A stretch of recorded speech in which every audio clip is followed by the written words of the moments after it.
The home video update is sponsored by you. Yes, you. Head on over to patreon.com/home video update to join as a patron to unlock exclusive membership benefits. Thank you for supporting the home video update.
Hi guys, it's Mike. It's the 10th of November, just after 9 a.m, and I'm back to do another actual weekly podcast.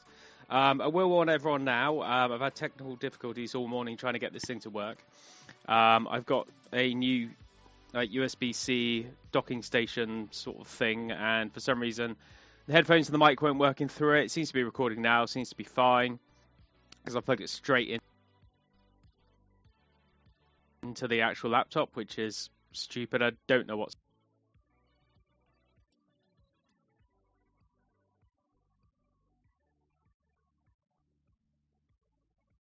going on with it, but it's really strange. I will check before uploading quickly and see what it sounds like. But I will warn everyone now, this will be quite a short one this week because there is no new strange, and I don't know quite why it's happening. I suppose because it's getting into Christmas period and all these other things where, people they've already announced their slate for the rest of the year. There's only people like the maybe some of the boutique labels that haven't quite announced anything yet, but pretty much most of them have announced everything they need to announce, and everything is all sorted from there. So it's the definition of a slow news day, unfortunately. But I will carry on and do what I can. Obviously, news doesn't exist. I haven't watched a huge amount either. People that heard last week, I got some new speakers for my home cinema setup. And the first thing I tested out, obviously, being Atmos DTSX based. Don't have Auro 3D because no one outside Germany really does. Although I wouldn't mind hearing it, even like in a cinema type place. I've just never, yeah.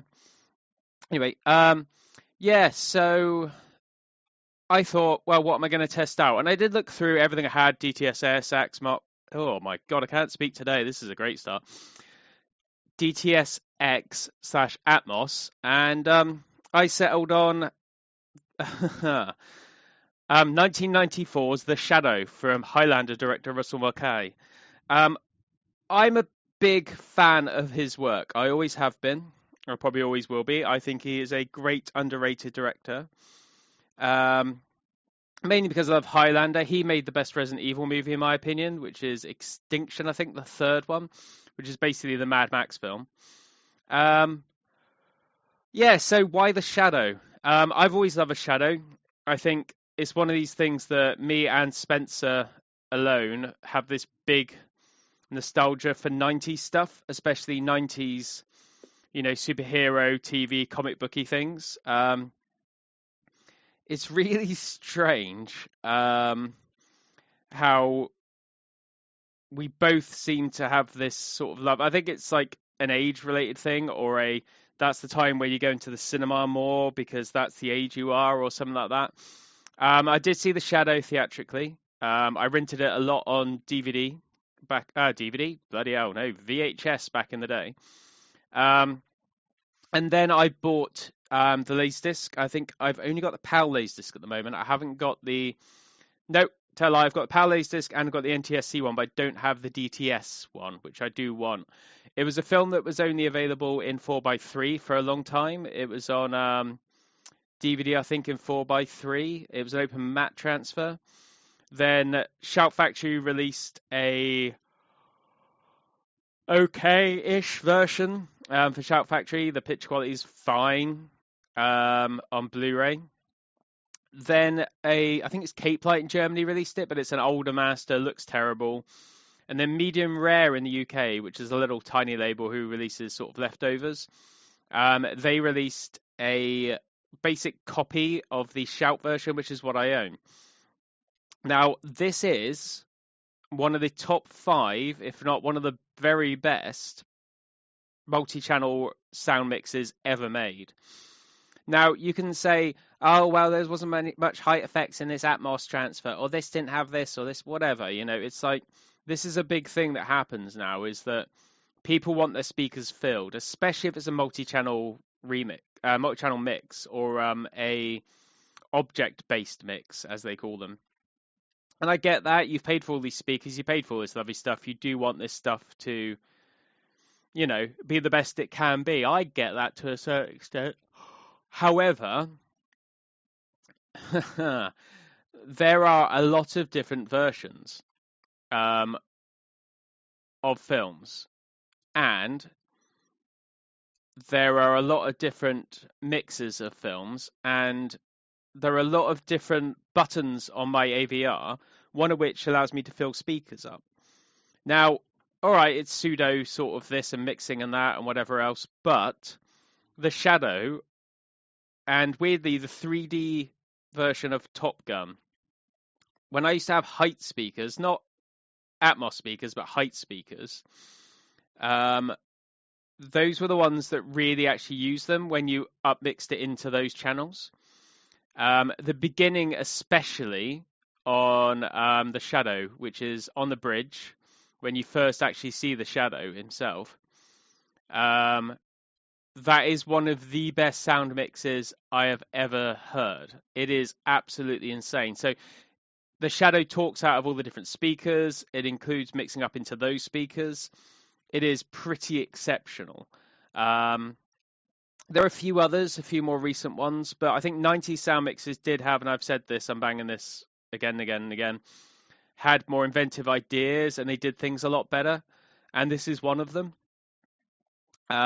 It does sound amazing. The Blu-ray doesn't look very good. It's a very old master. It's fine. It's okay. I wish it looked better. I wish someone actually put money, Universal or Arrow or whoever else, put money into like a proper 4K master of it. That'd be lovely. But it is one of the best sound mixes. There's a few other, like say, a bit more recent ones, like Book of Eli. That's amazing for actual sound mixing around a soundstage, like panning stuff around a soundstage. That's pretty amazing. If you want to test all of your speakers out, especially stereo speakers, weirdly, there's 2 Paramount movies. There's Mission Impossible and Patriot Games, where there's drum playing over the Paramount logo, and it just moves your soundstage around left and right. It's pretty amazing. So if you want to test them, put those in and whack them up full, because they are pretty amazing. So next, I actually watched something, again, not in Atmos or DTSX. I watched Jack Ryan's Shadow Recruit. I was looking for something to watch, and I wanted something around an hour and a half, and it was an hour 45 minutes. And Shadow Recruit I saw in cinema. Again, the yawning's coming back. And I liked it in the cinema. I thought it was a fun little film. I'm a big fan of the Jack Ryan series, as in the film series. The Amazon series itself, I've seen the first season. I'm a bit through the second season. I just was going to start watching it again literally last week and couldn't get through an episode for some reason.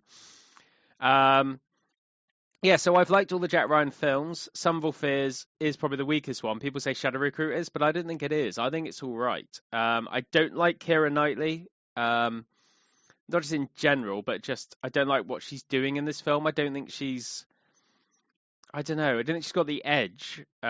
She's pretending to have an edge, to be sort of like ballsy, and I don't think it really comes off. I think it comes off a bit false. A sound mix is very good. it sounded quite nice, bombastic when it needs to, and I like little political sort of pop boilery thrillers, and it's got some decent action where it needs it. It's not a full action film. I like Kenneth Branagh directing stuff and then casting himself in it. That's always fun. But I got confused for a while because I knew Kenneth Branagh was in it and he directed it, and then I'd completely forgotten that Kevin Costner was in it. So Kevin Costner shows up, and I'm like, wait a minute, did Kevin Costner direct this and star in it? Am I really confused? Is it Kevin? Oh, I don't know anymore. Oh, I'm really. And it took me ages to figure out. Oh no, there he is. He's doing his bad Russian accent. Oh, I remember his accent. Yeah, okay, that's who it is. It took me a while to figure that out because I completely forgot that he was in it. Um, it's an okay looking 4K disc. It's obviously come from a new master, and it's a newish film. It's what 2014, yeah. So it's fine. I like Chris Pine. Chris Pine in general. I like him as Ryan. He's fine. But it's nothing to write home about. Same as Sum of All Fears. I think Affleck was probably the worst Jet Ryan.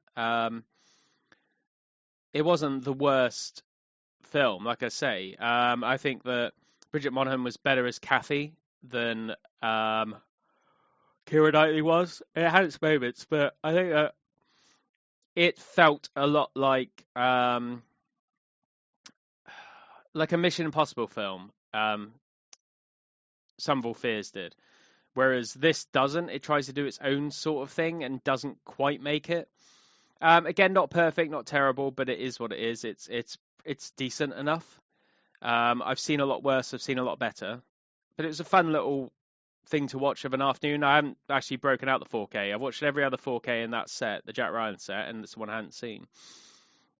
Another one, when I was talking a couple of episodes ago about watching like Walk Amongst the Tombstones and films like that, there was always a confusion in my head between, that and The Next 3 Days and all these things where which film was this that I had in my head for, kids getting kidnapped or whatever else. And I watched Martin Campbell's Edge of Darkness with Mel Gibson. Now, I remember seeing the TV show when it was newish, probably not when it was first on. And then Martin Campbell remade it into a film based on the back of, him having success with Casino Royale and things like this. And I remember liking it in the cinema quite a lot. I bought it on Blu-ray. I remember liking it on Blu-ray. I watched it again this week. And I really got bored and distracted quite easily. Which for a thriller with quite a lot of weird bloody violence, actually. It's actually quite... I know Mel Gibson's got this thing that people started talking about, which I didn't realise was a thing until I watched this again. But all this stuff is like heightenedly violent, and this was very much like that. It felt like Martin Campbell was a bit of a director for hire, even though it was his story and he did the original, the original TV show. I'd forgotten a lot of it, and the opening is quite shocking, and again quite violent, and it did kick me in the head. It's like, wow, what was that? Oh, I forgot about that. But now I can see why people don't like it as much. It did take a while for me to get that in my head watching it, but I was just getting really distracted easily. And then Frank Grillo turns up, young Frank Grillo. I'm like, oh, Frank Grillo, he looks really weird. Oh, cool. And it's like, that shouldn't be what pulls you out of the movie. It should be a thriller that keeps you guessing, keep you going, but it's got a great cast. I mean, Ray Winston's in it, Frank Grillo, obviously, and a few other people, but there's nothing there to really get you excited. It's a pretty standard thriller that doesn't do anything new, especially when it's coming from a point of it was already made once before into a TV show that's quite well regarded. I have to get the TV show again. I think it is on Blu-ray, but I think it might be one of these DNR messes, and that's probably why I don't own it. So I might have to look for a DVD version, which is probably going to be quite cheap on eBay, I'd have thought. Last thing I watched was the actual first Dolby Atmos thing that I watched since getting these new front speakers set up, which is Ocean's 8. Now, I know a lot of people didn't even bother with this. I'm a big fan of Soderbergh. I'm a big fan of the Ocean's trilogy. Ocean's 11 is one of my favorite films of all time. It's probably my top 10. I like them all.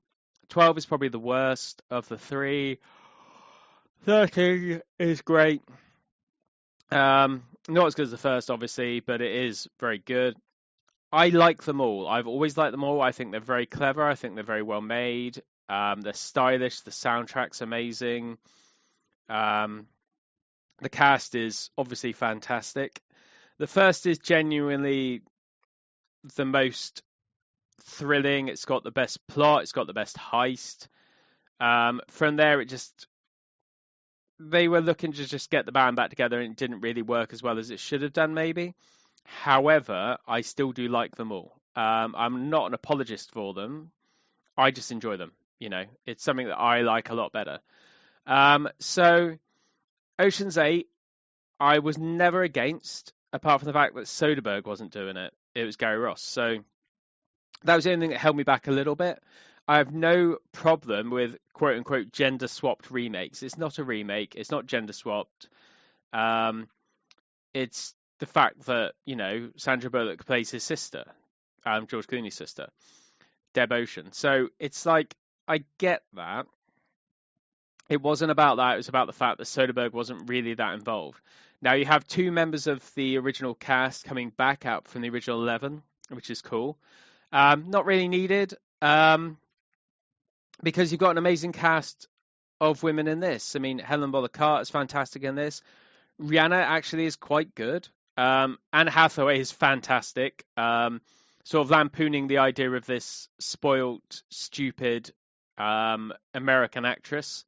Very, very clever. Cate Blanchett, this is part of her sort of reinvention into like the sexy, like, what is she doing in this role thing? Because it was after Thor, Ragnarok and everything like this, or around the same time, where she was appearing in these things, and she is fantastic in it. Absolutely great. Awkwafina's first time I think I saw her in anything. I know there's been controversy with her, her character, let's say it, in a comedy like she was in Shang-Chi and things like this, where she's reappropriating black culture and things like that. So don't want to get too far down that rabbit hole.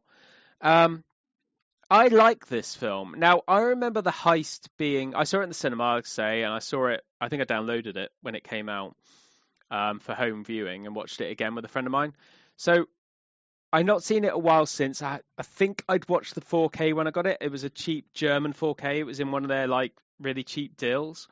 And I think I watched it when I got it, and I haven't watched it in a little while, but I watched it last night and thought, okay, I remember some of this heist, but then it feels less successful watching it now, because for some reason, I don't know how to put it. It's, I don't think it really works as well as maybe they thought it did. It's got a lot of good ideas. I say the cast is good. I like the script. I actually like the direction. There's a really weird green screen scene near the end where obviously it was a pickup, and they couldn't get Bullock back into like a New York street or whatever it was, and they had to put her somewhere else. And it just looks really bad. But I don't know how to quantify it. It's not as smart as it thinks it is. The twist of the heist feels a bit tacked on.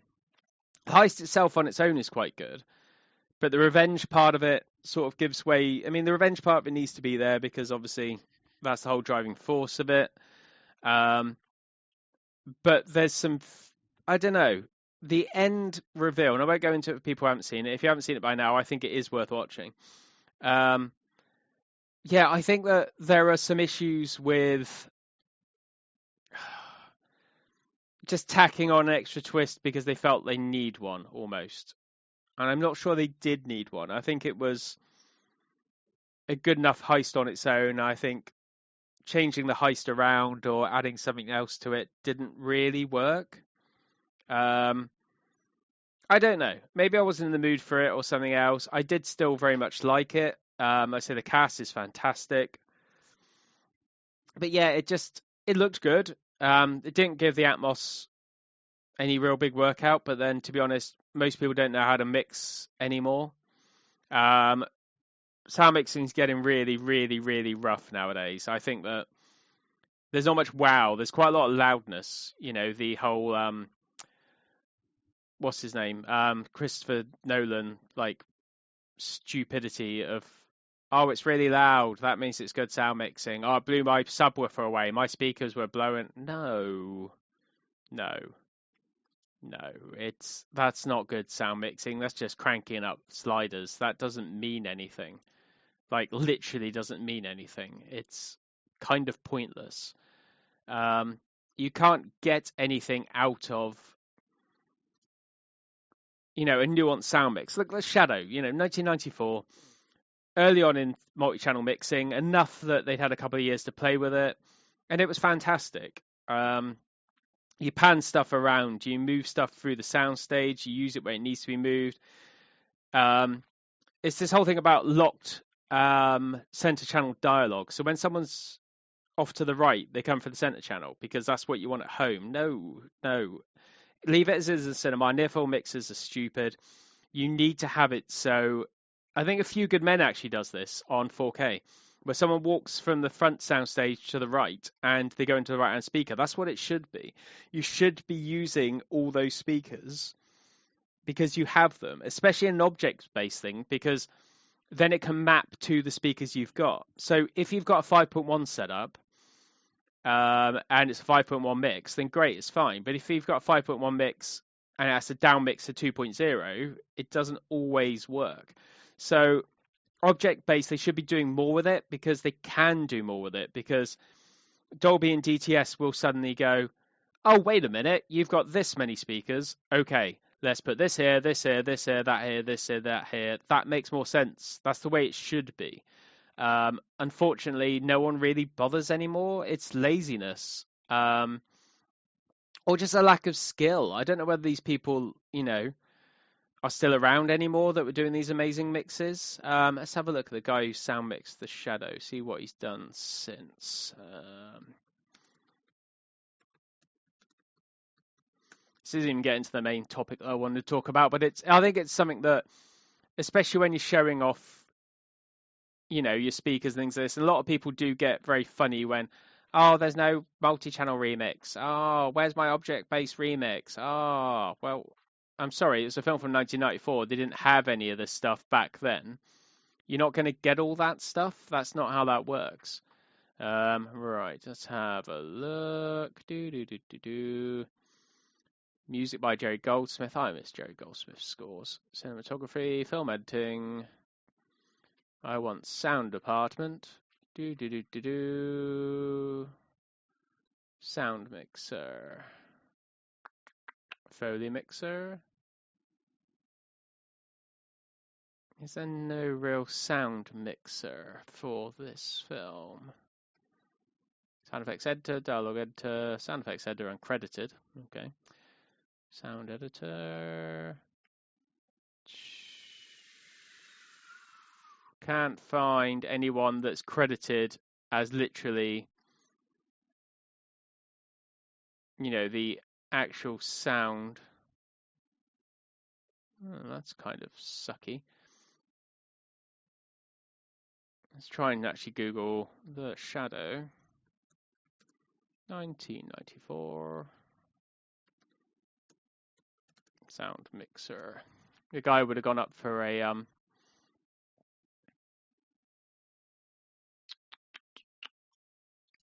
Oscar, which it should have obviously won, but obviously didn't. Let's have a look, see if I can find out.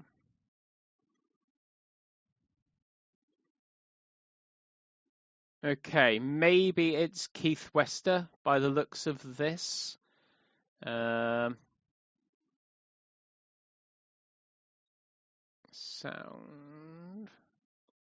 This is really riveting, obviously, me Googling something, but I think it's quite important to look at this stuff. No, that's just a copy of IMDb. That's no good to anyone. But Keith Wester did... Let's have a look. Well, he stopped in 2005. Does that mean he's passed? Yep. Damn it. Okay. Cradle to the Grave, that Jet Li film. Perfect Storm. I want to rewatch The Perfect Storm. I might do that this week, actually. Armageddon, that's a bloody amazing soundtrack. Fair play. G.I. Jane, Air Force One, The Rock, Waterworld. Right, see, here we go. Here we go. This is someone who knows what they're doing, obviously. Black Rain. What else has he mixed? Indecent Proposal, Coneheads, The Shadow. So in a few years there, he did The Shadow, Waterworld, The Rock, Air Force One, G.I. Jane, Armageddon, The Perfect Storm. That's pretty impressive. There's some amazing, kick-ass sound mixes there. Armageddon I want to watch again as well. It's one of those films where obviously there's different versions of it. You had the Criterion Laserdisc and DVD, which was slightly extended. And the Blu-ray is literally the theatrical cut with not much of anything on it because Disney. But maybe now Disney and Criterion are like best mates. There might be more play because maybe you get that thing with Michael Bay putting his stuff on there, like The Rock and whatever else. We'll get the extended version of The Rock. That'd be nice.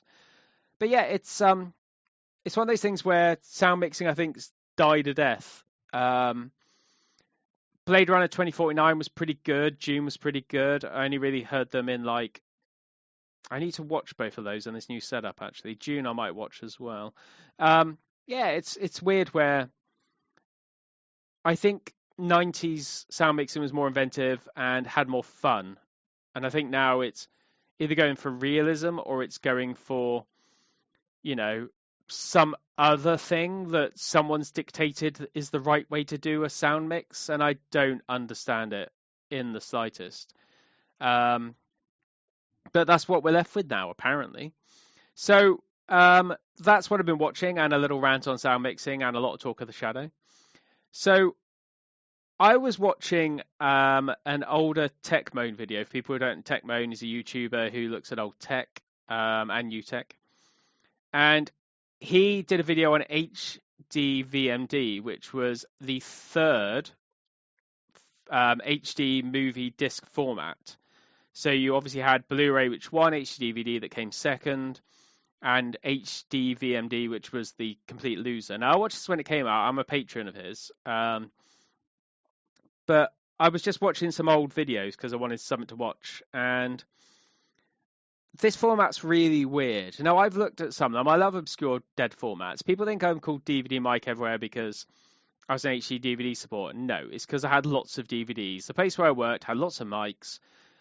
Everyone got a nickname, whether it was based on their last name or whatever else. I had a couple of hundred DVDs back then in 99 maybe, and therefore I was DVD Mike because it made sense, or DVD. So that made sense to them. That's what stuck. That's what I became online, and that's where it is. I did own HD DVD because it was the first one out. I didn't get a Blu-ray player until 2006 when the PS3 came out, and then I pretty much went exclusive to Blu-ray. I've still got a few HD DVDs. The only way I've got playing them back is the Xbox add-on. That's the only way I had to watch anything anyway for an Xbox 360. I know you can plug it into the occasional laptop and it still works. I don't know where mine is. It's in a box somewhere. And I've got a few left over, but not many. I know I talked about them on a previous episode of the podcast. So I was watching this video thinking, wow, that's kind of neat. And I do want to pick some of these up, some Video 8 pre-recorded stuff, some weird stuff here and there of like old dead formats. So I think it's fascinating, all these weird little formats and all these other bits and bobs. It's always really interesting to me. And then I just got to thinking about, old formats being what they are. That's great. Old formats, lovely. What about new formats? Now, a lot of people said that obviously 4K UHD is going to be the last format we're ever going to have. Well, physical disc-based format, obviously. So they've tried with music to go solid state. Now, I, this week, bought a new Blu-ray player. I say new, it's a very old player. It was the time when 3D Blu-ray players were coming out. This was a Sony one that was released. Now, I've been after a Sony Blu-ray player for a long time. I had a 350, I think the model number was, which was quite an old one, one of their first like mid-range or like entry-level ones. But I've wanted one for a while, or a Pioneer one, just to put into my music rack. Because in my music rack, I have mini disc, I've got a Dolby S / Dolby HX tape player, cassette player, sorry. I've got an old Pioneer AVR receiver, which is basically the amp on this one. And I've also got a Sony turntable. But I was using my older Panasonic 4K player for a CD player, which is fine. You know, it's a very good audio player for HDMI or for optical. Even like analog, it's fine.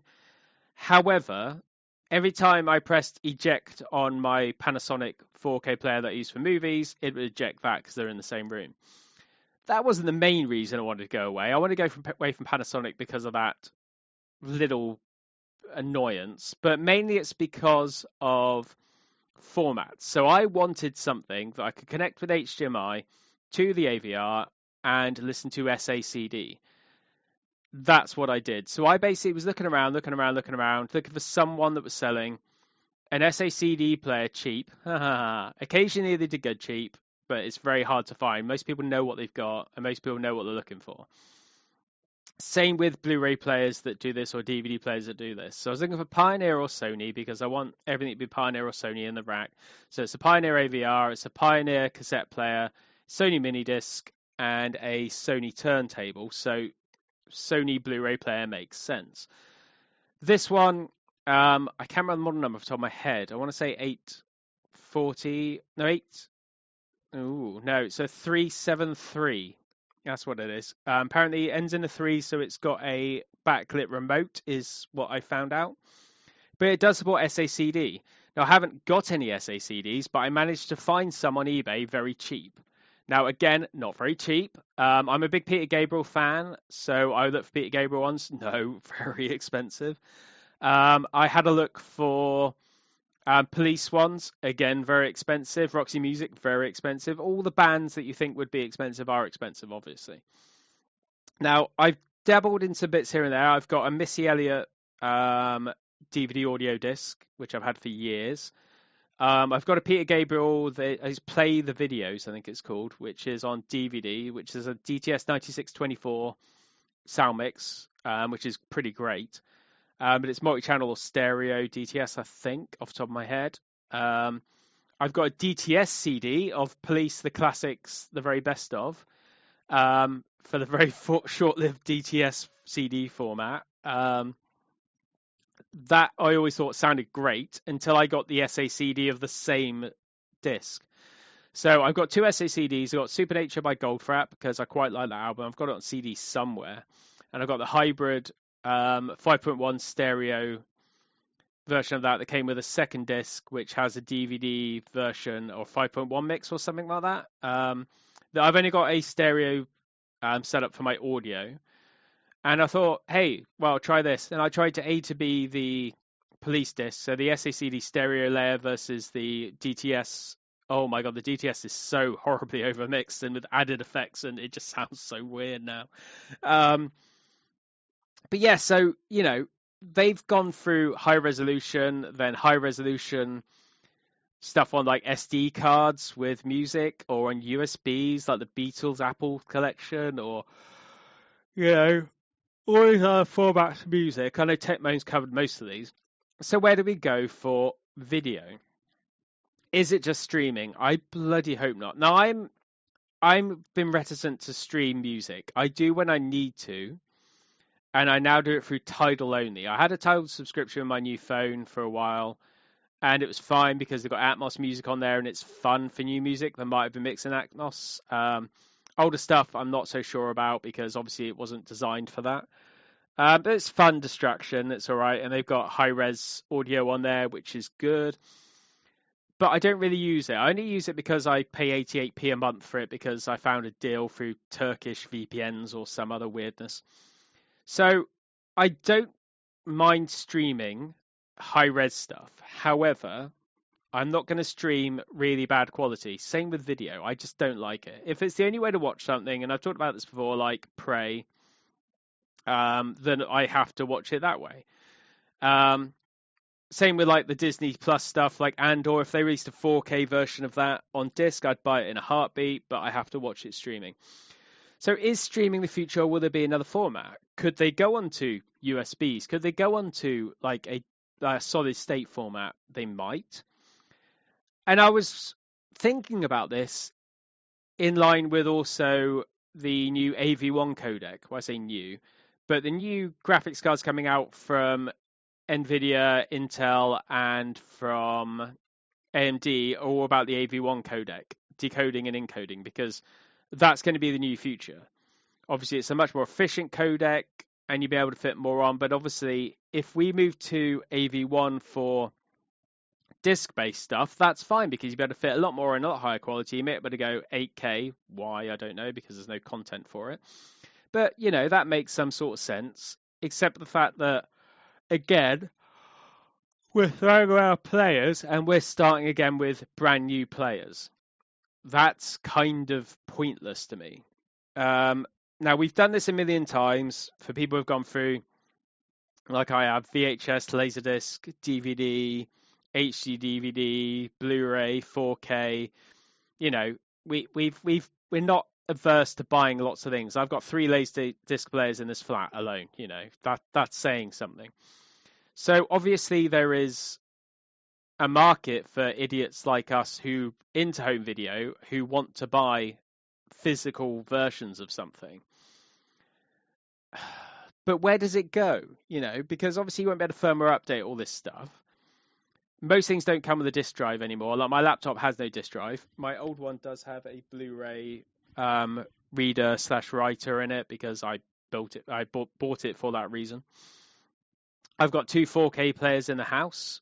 Yeah, I've got 4 Blu-ray players in the house. I'm not averse to buying new hardware, but will people do it? With the adoption of 4K 4K disc, the new consoles have only just supported it.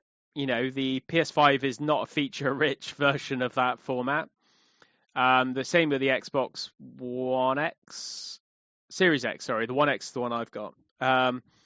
Whereas that will do a lot more than the Series X, which is really strange. But there doesn't seem to be a reason to upgrade anymore.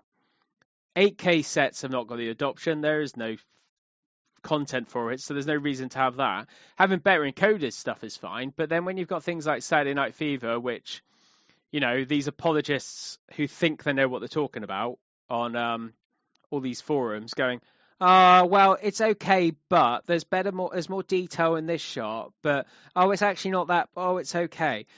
No, it's sycophantic bullshit. At the end of the day, that's a terrible disc. It's badly encoded. Dolby's a little bit better. Who cares? It's badly encoded. It's covered in DNR. So it doesn't matter if it's in 8K, 9K, 2001K. It really doesn't matter. What matters is the underlying master. So you look at Highlander. Everyone was thinking before that came out that it was the older master with HDR slapped on, maybe new grade. It looks really bloody good. I haven't got my Italian copy from Eagle yet. It has been posted. I think it's going to be probably next week by the sounds of what the postage thing said. So it's a little bit of a wait, and I don't mind waiting a little bit, but it'd be nice to compare because for once that Studio Canal version, I think Fidelity in Motion did it, is gorgeous, and that's probably why, because Fidelity in Motion did it. It's a proper archival release with the original 2.0 soundtrack. It is what I want out of a format. So what is the future? You know, is there another disc-based format? Because I know some people do want it and some people don't want it. People are quite happy streaming, you know. My parents have gone from having like a DVD player they barely use to just using my Netflix account. You know, that's how these things work nowadays. People don't really care about this stuff. They only care about what actually works when they need to work. So my mum really wants to see the new Knives Out film. And that's fine, because it will be on Netflix, and she will be able to watch it on my account. So when that premieres, which I thought was going to be in November, but turns out it's a limited cinema release, and it's actually December, which is crap. So when that premieres, that's fantastic. That's great. However, it's it's not very good, because that's the only way to see that film, unless you're obviously, watching on, the weird limited cinema release.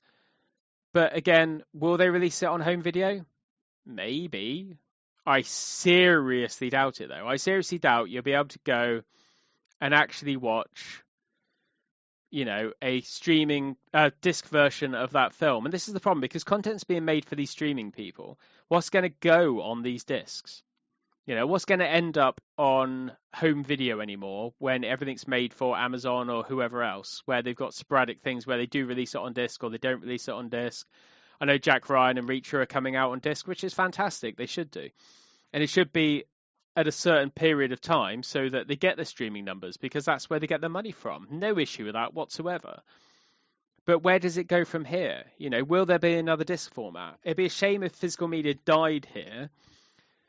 It does give us more chance here and there, though, because it means that, hey, maybe we actually will get the chance to have re-releases. So something that doesn't look good, like Forrest Gump, maybe they'll re-release it in a couple of years. Remastered picture. They did it all the time on Blu-ray. There were sometimes that you got the same one forever and ever and ever, and sometimes where you get a new remastered version. That's what I want. I want a new remastered version. I want versions that look good. If I'm paying for these things that are going to sit around for ages and ages and ages, then I want to be able to watch them. So, that's where I want to spend my money. That's what I want to do. So I think with AV1, there is a chance we could have another new format, but I don't think it's going to happen in discs. I think it will be new streaming boxes that support AV1 or updated to cope with AV1. And that means that Amazon Prime Video will suddenly look better than 4K discs because it's a more efficient codec. I think that's where it's going to end up. I wish it wasn't that, but I think that's what it's going to be. I think physical media is actually dying, as much as I don't want it to. And I've been buying SACDs this week, and I've been looking at those discs online of Highlander and things like this. That's just me being old. I think most people my age are of the same sort of idea, because that's what we grew up with, collecting. And I think the kids nowadays aren't going to get into that anymore, and it's going to be the same thing all the time. It'll be more streaming, more convenience, and less quality. However, if they do start using these new codecs and do start putting more money into this stuff, then maybe we'll get better quality. Hopefully that's the way it goes. But I think it's a death knell. I'd like to see a new format. I'd like to see something else. Would I buy it? Yeah, probably. My OLED isn't 120 hertz or anything anymore. It's quote unquote out of date. It isn't. It's still, the Panasonics since my OLED were made have gotten slightly worse in picture quality, so I'm fine with mine, trust me.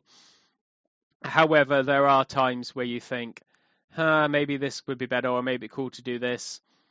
But at the end of the day, what I'm sitting in front of that I game on more than anything is my 4K HDR monitor that I bought because someone didn't know what they had on Facebook Marketplace.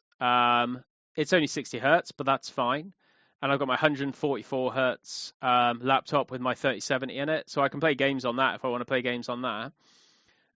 If I want high refresh rate, I can play it on the 1080p built-in screen at 144 hertz, or I can play it 60, 4K, all the bells and whistles turned on the HDR screen, 28-inch in front of me.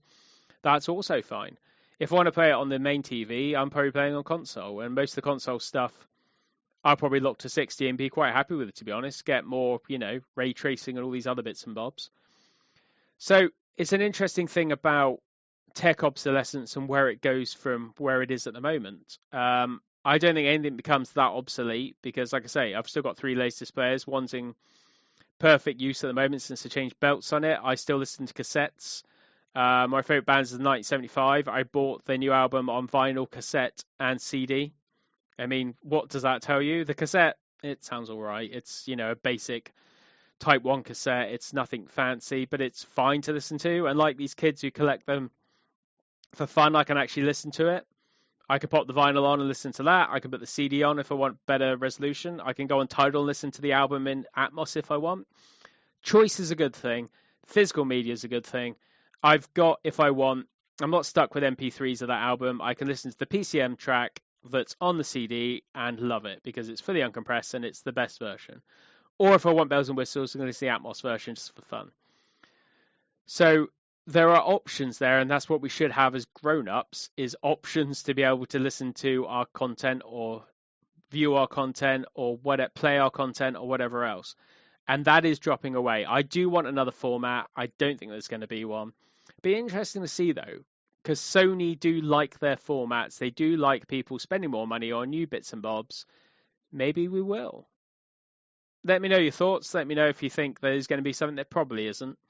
And I do apologize for this being a bit more rambly and a bit more less focused, but to say no news, and I haven't watched that much, so I am going to see Wakanda Forever. I'm a bit of two minds about this, mainly because the lead actress being anti-vaxxer and being who she is on the internet, not a great look for me. I might take a trip and actually go and see it in IMAX if I can get a day off work to do it. It's a bit of it's about a 3-hour round trip for me. It's about an hour and a half each way. But it is worth it for some fun here and there, just to get out of town and go see something a bit cool. So I will be seeing that. At the moment, there's nothing in the cinema because they're all scared of Wakanda Forever and Avatar in a few weeks. Avatar, I'm not too sure about. If I can find somewhere that shows it high frame rate and IMAX 3D, I might go and see it as a trip. But the first one, even though I own about, again, physical media, 4 versions of it on Blu-ray, I'm not too desperate to, see the thing. I've watched the trailer. It's okay. Blue people running around again, isn't it? So, yeah, hopefully next week I'll have a bit more to talk about. And until then, I hope you enjoy the podcast, and I'll see you next week.